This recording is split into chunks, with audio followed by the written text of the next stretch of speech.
Hello everyone, I'm Tianyuan. Today I'm making a layered, colorful rice cake, also known as rice cake. I'm using a Korean brand of flour, which is more suitable for making this type of rice cake. I need two types of flour, glutinous rice flour and regular rice flour, which is made from ordinary rice. I'll also be using powdered sugar. The exact proportions are displayed on the screen. A liquid portion can be either water or milk. I have prepared 100 milliliters, but the exact amount may vary depending on the absorbency of the flour. As you gradually add the liquid, stir with your hands. Soon, small clumps will start to form. When about 70 to 80% of the mixture in the bowl has turned into clumps, stop adding liquid and leave some dry flour at the bottom. Next, use your hands to break up these clumps, mixing them with the remaining dry flour, and try to restore them to a fine powdery state.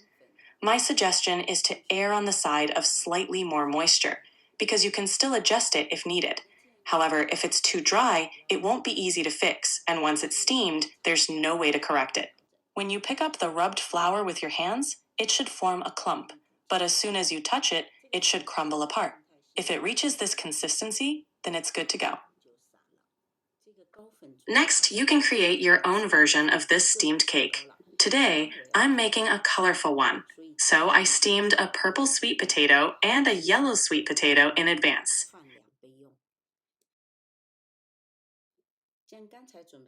Then, I divided the flour mixture into 4 equal parts and set one aside for the purple sweet potato layer. I took 20 grams of the cooked purple sweet potato, mixed it into the flour, and rubbed it by hand. If it's too moist, add more glutinous rice and rice flour as needed. If the purple sweet potato and the powder are difficult to combine, we can sift them through a mesh sieve to improve the texture. First, mix them evenly.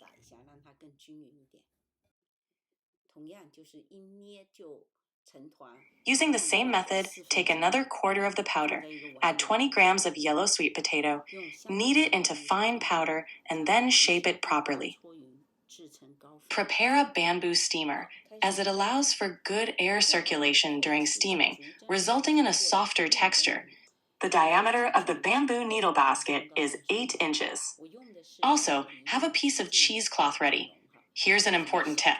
Make sure to dampen the cheesecloth and wring it out before laying it down. This will prevent sticking. We still have 2 quarters of rice flour left in the original bowl.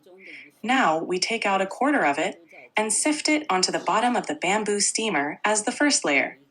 Here we have a method to determine if our flour is too wet. When sifting, press and rub it with your hand. If it doesn't pass through the sieve, it means it's too wet. In that case, you can add some glutinous rice flour and rice flour in proportion, mix them in, and rub again. This will help it pass through smoothly. After sifting, use a scraper to smooth the surface as evenly as possible. Then, we sift the colored flour in the same way.